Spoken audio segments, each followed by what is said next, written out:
Jeune, qui va être orchestré par le directeur national Jacques Mathis. On va dire tout simplement un petit mot d'introduction. Le secteur jeune par rapport à la Fédération française d'échecs est un secteur qui est important. Alors, effectivement, il y a de nombreux projets, alors tous les doigts parfaits. On essaye de faire le mieux. On a vu l'Assemblée générale par rapport au niveau budgétaire, surtout c'était la grosse partie. C'est toujours difficile de faire des choix. La fédération, c'est pas que le secteur jeune, il y a d'autres secteurs, handicap, scolaire, et donc à chaque fois, les départages sont difficiles à effectuer. Mais sachez que ce secteur est important pour la Fédération française d'échecs, et je pense qu'il a la bonne voie. Donc on a une bonne équipe, il y a Jacques qui fait un travail exceptionnel. Bon, la preuve, c'est qu'il est sorti lors de l'Assemblée générale, sous les applaudissements de toute l'Assemblée, et que le rapport du secteur jeune a été validé. Donc bien preuve qu'on est sur la bonne route, et que le secteur jeune avance. Donc il faut continuer les efforts. Et donc je vais vous laisser en compagnie de Jacques et de son équipe. Et on pourra leur poser toutes les questions que vous souhaitez. Voilà. Donc je suis attendu, la BNP va passer, un partenaire officiel. Donc je vous laisse en bonne. Voilà. Mais je crois que ils ne pourront pas donner plus. Parce que si tu veux, c'est déjà validé ça. Mais bon, ça fait partie du rôle du président. Donc voilà, je vous souhaite une bonne réunion et n'hésitez pas à leur poser toutes les questions que vous souhaitez. Merci à vous tous. Merci.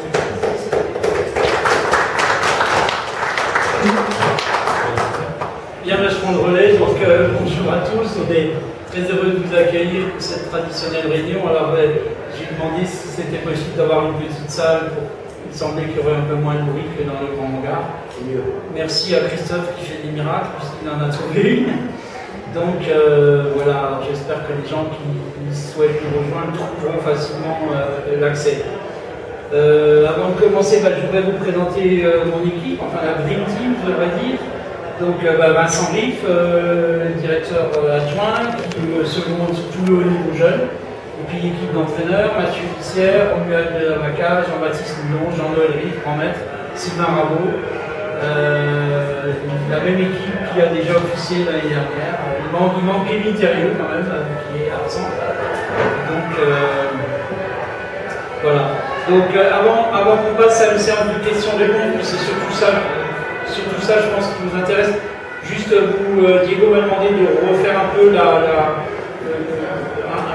rapide bilan de l'année passée. Donc pour ceux qui ne l'ont pas encore vu, donc on va démarrer.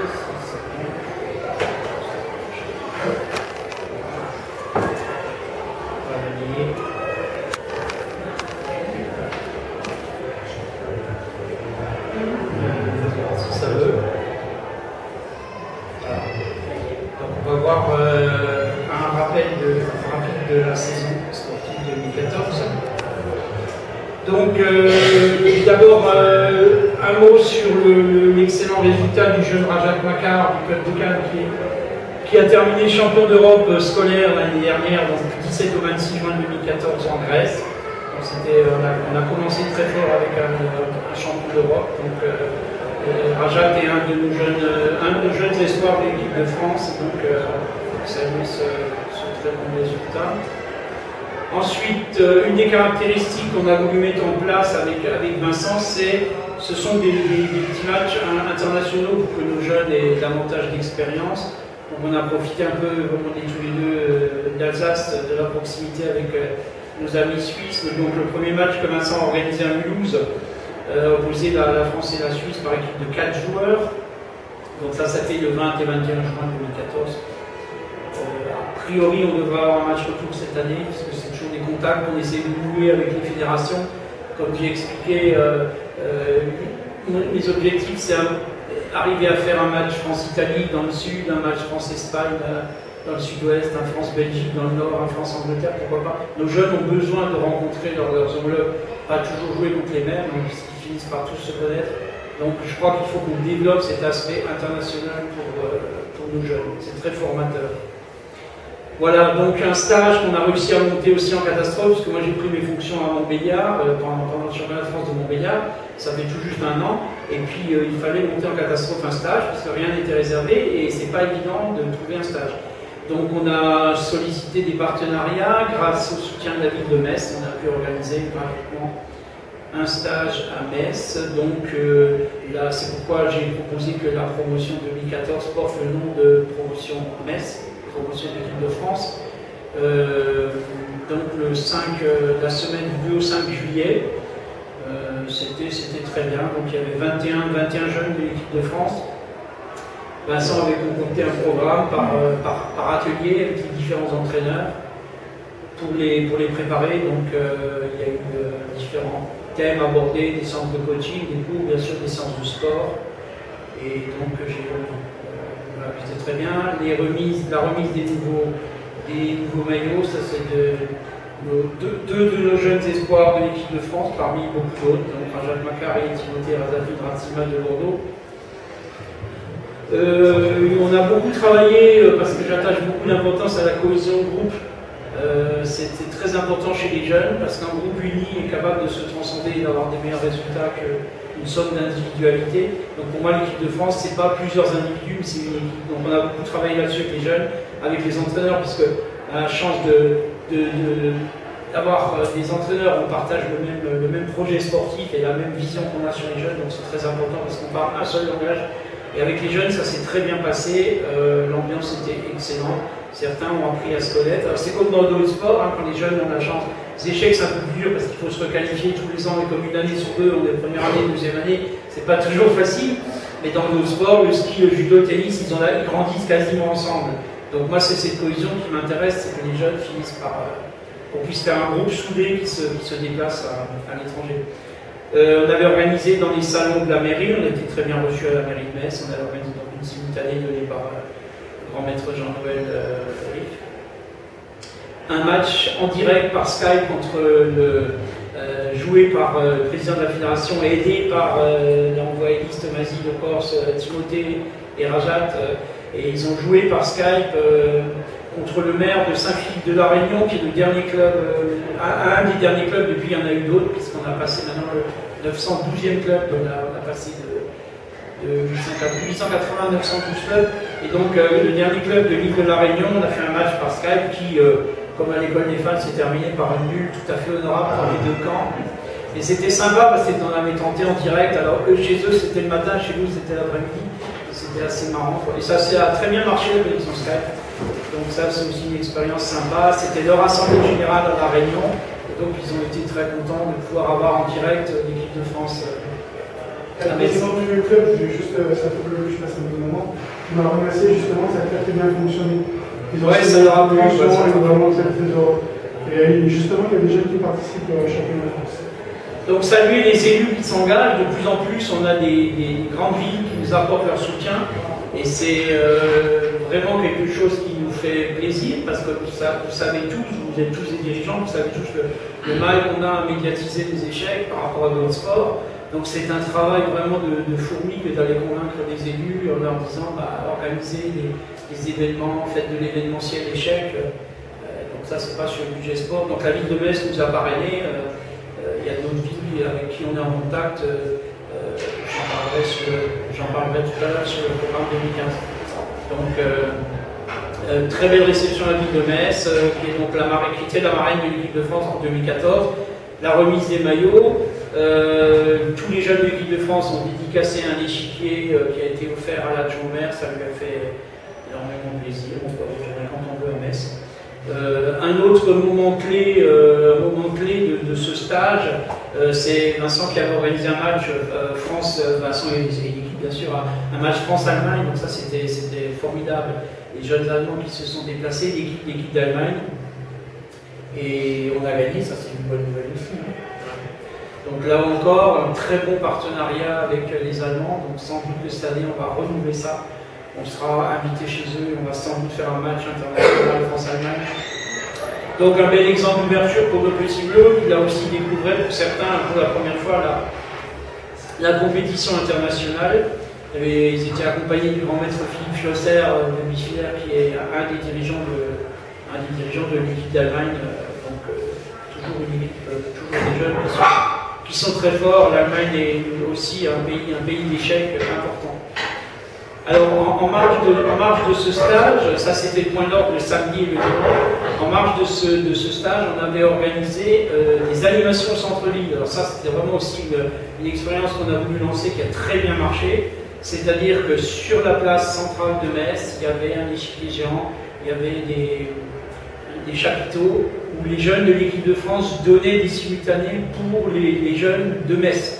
On avait bien sûr avec le soutien des 5 clubs messins, puisque Metz est une grande ville d'échecs, il y a 5 clubs, donc les 5 présidents étaient présents, et je crois que ce jour-là, ils étaient bien contents de remplir des bulletins d'inscription pour les jeunes qui passaient dans la rue et qui ont découvert les échecs. Donc ça, c'est aussi une image qu'on voudrait donner, profiter un peu de vendre, entre guillemets, aux communes cette image de l'équipe de France, une image positive, et ça a beaucoup plu aux gens, les écoles possibles, et les clubs locaux, les présidents étaient très contents de cette initiative. Alors ça, c'est quelque chose qu'on va refaire dans les prochaines villes qui nous accueilleront.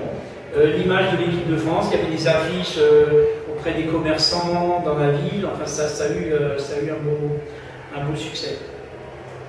Et bien sûr, on a commencé la construction du collectif, donc ça c'est l'image que j'archiverai comme la promotion Metz 2014, parce que cette année on démarre sur une nouvelle promotion.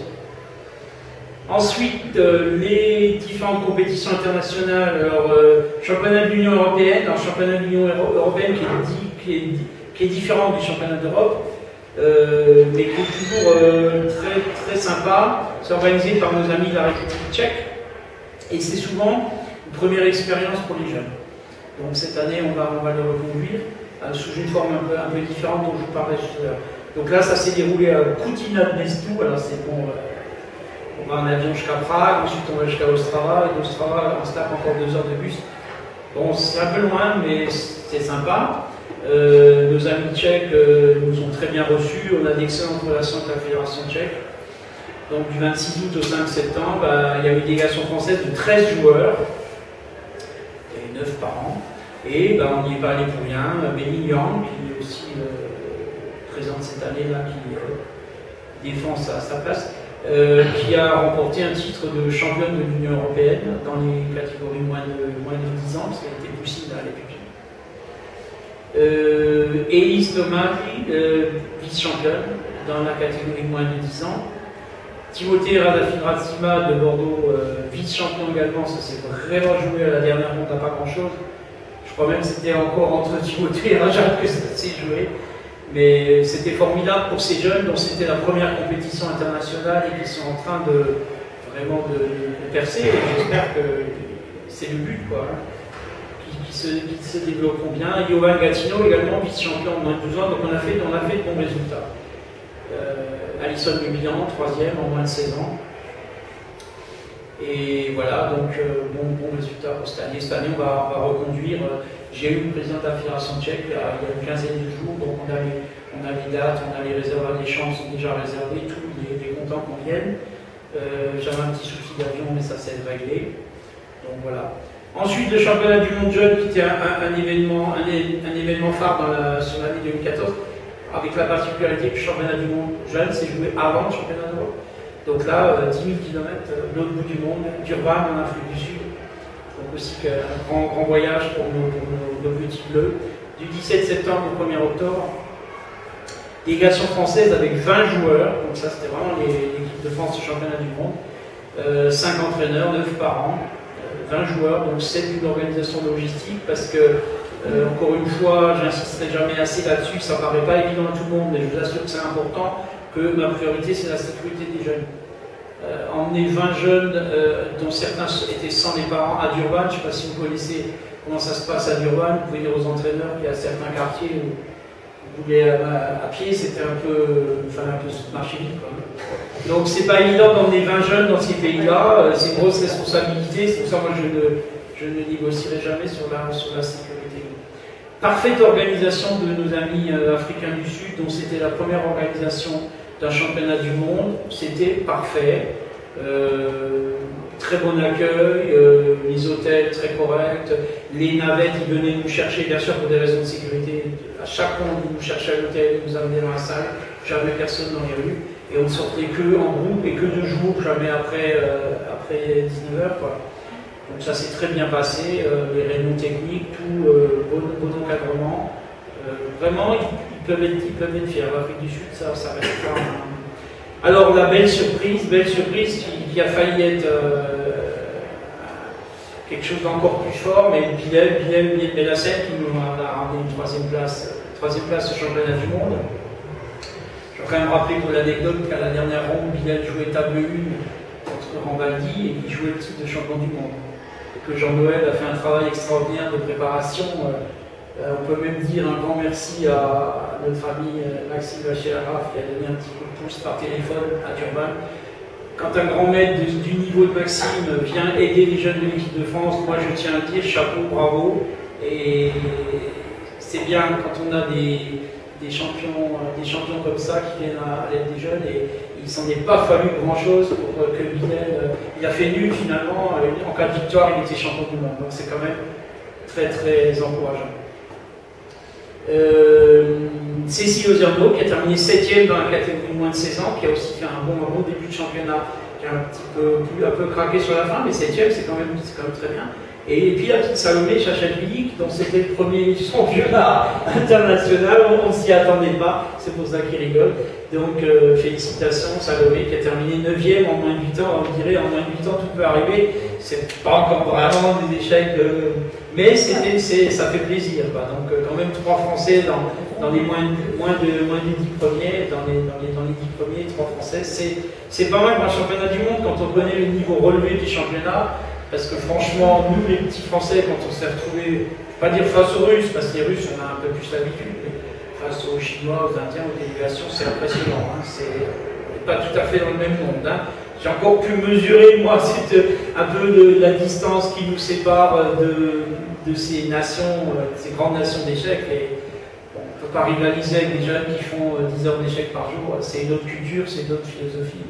Donc moi, je trouve que les résultats étaient quand même assez bon pour l'équipe de France.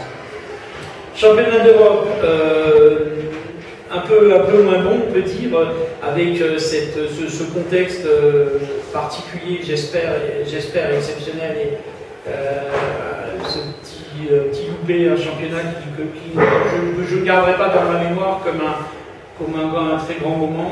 Encore un grand chapeau à Vincent qui a essuyé les plats, puisque moi j'y étais pas. Du 16 au 30 octobre, Batumi. Alors Batumi, c'est un peu la ville que la Géorgie, fédération géorgienne, qui est une fédération d'échecs importante, surtout maintenant que Zourab Parashvili est président de l'ECU. Donc je crois qu'on va y aller souvent, j'ai l'impression.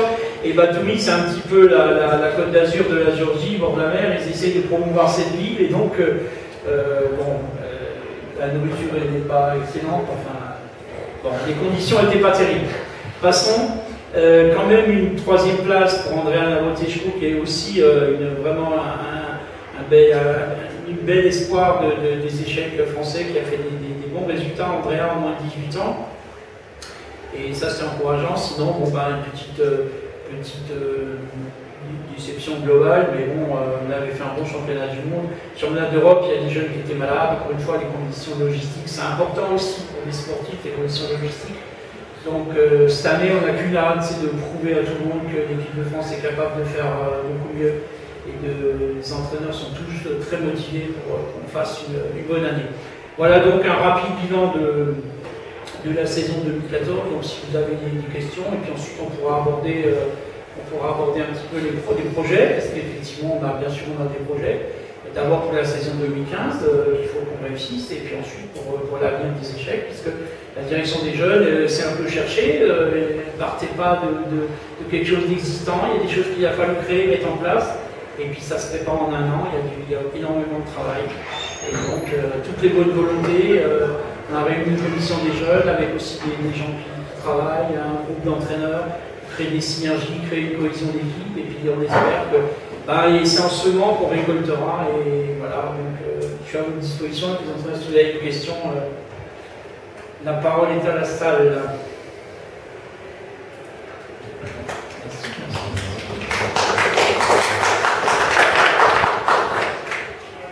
Des questions sur l'année passée, vous voulez qu'on passe à 2015?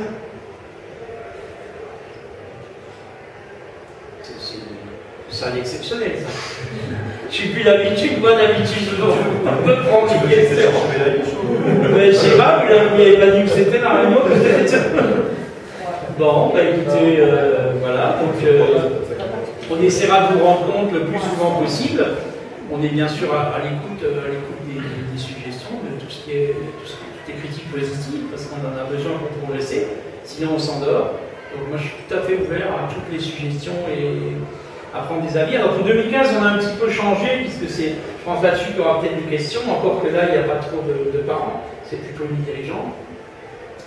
2015, donc le championnat d'Europe aura lieu à Poreč en Croatie, que notre ami Darko connaît bien. Le championnat du monde aura lieu en Grèce, à Kiliki, qui est aussi un centre thermal, un centre touristique très connu. Donc, oui, et l'Union européenne, qui aura lieu fin août et qui sera au même endroit à Coutinho-Desno. En ce qui concerne le format de l'équipe de France, alors on en a beaucoup discuté, il n'y a pas de solution idéale. Il y a la solution qu'on a préconisée, comme ce qui nous semblait à nous, en notre âme et conscience, la meilleure, sachant que les grosses délégations de 60 personnes, c'est ingérable. Alors je ne vais pas revenir sur les problèmes de sécurité, vous vous doutez bien que d'emmener à l'autre bout du monde 60 gamins, enfin moi j'irai pas, hein. C'est une trop grosse responsabilité. Donc l'année dernière on en avait 20, on a trouvé que 20 c'était un format qui était pas mal. Donc après avoir beaucoup réfléchi, j'ai proposé un schéma au comité directeur qui a donc approuvé ce projet sportif. Bien sûr avec Vincent et avec l'avis des entraîneurs, puisqu'on encore une fois, on se concerte et on a la même vision. Donc autant c'était difficile de dire on n'emmène pas les champions de France. Très bien que les champions de France, ils avaient le championnat d'Europe, ça me paraît logique. Hein. Quand on est champion départemental, on va au championnat de région, ensuite on va au championnat de France. Donc tous les champions de France ont droit d'aller au championnat d'Europe. Ça me paraît acquis. C'est difficile de revenir là-dessus. Alors après, que les 12 champions de France, ça me paraissait injuste d'en emmener que 12, parce qu'un jeune peut être absent, c'est qu'on a le cas cette année avec Bilal, peut être malade, peut louper son championnat. Donc il faut absolument qu'on ait la possibilité, avec les spécialistes dont c'est le métier, de pouvoir prendre des gens sur dossier en fonction de leur performance. Donc on a gardé le format de 20 joueurs qui constituent l'équipe de France, les 12 champions de France, plus 8 joueurs sélectionnés. Pour éviter que tout le poids qui se porte sur une personne en sélectionneur, c'est le choix des adultes, je ne le remets pas en cause. Pour les jeunes, il m'a semblé que c'était préférable, 3 cerveaux réfléchissent mieux qu'un. J'ai donc voulu créer une commission sportive indépendante, dont j'ai confié la présidence à Vincent. Et Vincent va réunir cette commission avec Romuald de la Baca et Sophie Millet. Donc 3 personnes qui connaissent très bien le milieu des jeunes, qui ont toute ma confiance pour leur impartialité, même que je comprends très bien qu'on puisse toujours dire sélectionneur, ouais, mais vous savez, c'est comme dans l'équipe de France de foot, il y a autant de sélections possibles qu'il y a de spectateurs. Donc voilà, une commission de 3 membres, ils rendront leur verdict assez rapidement, puisque le championnat de France se termine, donc les 12 champions seront qualifiés, et les 8 autres...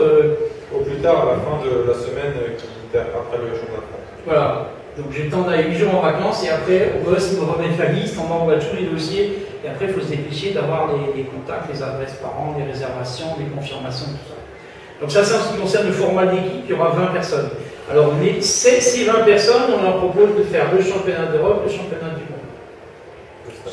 Et le stage. Il y a un stage aussi dont on va parler. Alors bien sûr, s'il y en a un qui se désiste, il sera remplacé. S'il y en a un qui fait qu'un championnat et pas le deuxième, il ne sera pas forcément remplacé. Ils ont l'idée, c'est toujours de travailler sur la cohésion, sur un groupe qui n'est pas trop de turnover non plus. Si on veut construire quelque chose, c'est toujours la construction sur la base d'un collectif. Donc on organise un stage. Alors l'année dernière, je vous ai parlé de la promotion Metz, la promotion 2014. Cette année, on a eu la chance de faire un bon partenariat avec le CCAS. Le CCAS, c'est la caisse centrale des activités des ex-EDF, gaziers et électricité de France. C'est eux qui organisent le CAPDAG, pour ceux qui connaissent. Donc le CCAS, qui est c'est le plus gros comité d'entreprise de France. Quoi. Et donc le CCAS, j'ai pu négocier avec Diego. Ils invitent 8 jours l'équipe de France dans un de leurs centres. Donc j'ai bien sûr proposé que la promotion 2015 s'appelle promotion CCAS, toujours dans cette idée de prendre le nom du stage et puis aussi de faire un petit clin d'œil de remerciement à nos partenaires. Donc la promotion 2015 sera promotion CCAS. Le stage se fera dans les Pyrénées-Orientales à Estagel. C'est une très belle résidence, vous pouvez trouver sur internet, en chambre de 2. On est invité, logé public pendant 8 jours, donc c'est super. On a juste à donner rendez-vous aux parents là-bas. Il y aura aussi des ateliers pour travailler. Le soir, il y aura des petites animations. Les jeunes de l'équipe de France joueront contre les vacanciers. Bon, enfin, c'est toujours un partenariat, il faut être deux, hein, donc donnant. Et c'est sympa parce que si chaque année j'arrive à trouver comme ça quelqu'un qui nous invite, je ne cache pas que le budget des jeunes, le directeur des jeunes, il serait fou de dire que le budget lui suffit. Il va toujours en manquer parce qu'on a toujours des projets. Les projets, ça coûte cher. Maintenant, il faut aussi qu'on soit réaliste. La fédération trésorier, il est là. Il est parti. Mais bon, voilà, il faut rentrer dans un budget, c'est normal. Il n'y a pas que les jeunes, même si les jeunes, c'est quand même 13 500 licenciés, c'est le secteur le plus important. Je défends à chaque réunion les jeunes, mais je suis aussi conscient que mon ami Jocelyne qui défend les féminines, bien sûr, Frédéric qui défend le secteur handicap, c'est tout à fait normal, et heureusement qu'on a des gens qui défendent leur secteur. Donc je fais avec le budget qu'on a. Maintenant, c'est difficile de faire progresser nos jeunes, et je comprends l'impatience aussi des entraîneurs qui souhaiteraient plus de stages, c'est bien évident. Que si on veut que le jeune progresse, il faut qu'on puisse donner des cours, il faudrait qu'on puisse avoir un budget pour... voilà, c'est pas les idées qui manquent, c'est le budget. Donc pour l'instant, on va faire ça. C'est déjà très bien qu'on trouve des partenaires qui nous permettent d'organiser gratuitement ce stage. Ce sera quand même une semaine complète, alors qu'à Metz, l'année dernière, c'était que 4 jours. Hein. Donc il y aura ce stage. Ensuite, autre nouveauté, j'ai proposé la création d'une équipe de France Espoir. C'est quelque chose qui me tenait à cœur aussi. Pour qu'il n'y ait pas un fossé entre l'équipe de France et les autres jeunes. Je dis l'équipe de France Espoir, c'est de l'antichambre, je n'ai rien inventé, ça existe dans d'autres sports. Je veux que l'équipe de France Espoir soit un peu l'antichambre et donne un peu envie à nos petits. Tiens, il faut regarder l'équipe de France avec le maillot France en lettres d'or comme étant un objectif. Alors, si on a l'équipe de France avec des lettres d'argent, on a envie d'avoir le maillot avec des lettres en or. C'est un peu la logique, ça existe au judo, ça existe au tennis, ça existe dans d'autres sports. Donc équipe de France Espoir qui ira cette année au championnat de l'Union Européenne, qui est le format idéal pour une première compétition internationale pour les jeunes. C'est Mathieu Bissière et Sylvain Rabault qui prendront en charge cette partie, donc l'équipe de France Espoir, en espérant que ces jeunes-là confirment et que très rapidement on les retrouve l'année suivante. Pourquoi pas l'équipe de France, c'est en tout cas le but. C'est leur donner une première expérience, être sur la première marche de l'escalier qui va vers le haut niveau. Donc on fera un essai cette année. L'idée, c'est pas d'envoyer les Benjamin et les minimes. On va vraiment aller à l'Union Européenne en essayant d'emmener au moins, je pense, sans doute 3 poussins, 2 poussines, des petits poussins, jusqu'à pupille, puisque c'est vraiment aussi un autre un peu de mes objectifs, qui est vraiment de mettre le paquet sur les petits, parce que en équipe de France, Vincent vous en parlera tout à l'heure, il y avait quand même un espèce de, disons, un creux générationnel avec l'équipe qui avait un peu plus de mal au niveau international, et là j'ai le sentiment qu'on a une nouvelle génération de poussins, de petits poussins qui est très prometteuse, et puis ces jeunes-là, il faut vraiment qu'on les aide, parce que c'est sur les jeunes qu'il faut qu'on mette tous nos efforts. Hein. Donc on essaiera à l'Union Européenne, c'est vraiment fait pour ça. Et donc on fera cette expérience. Donc pareil, j'ai demandé à la commission sportive aussi de proposer une dizaine de jeunes qui pourront venir. Donc financièrement, c'est pas dans le budget FFE, donc il y aura une participation des parents, bon, ça va avec un chèque, etc. Mais c'est très très intéressant, les jeunes qui peuvent le faire.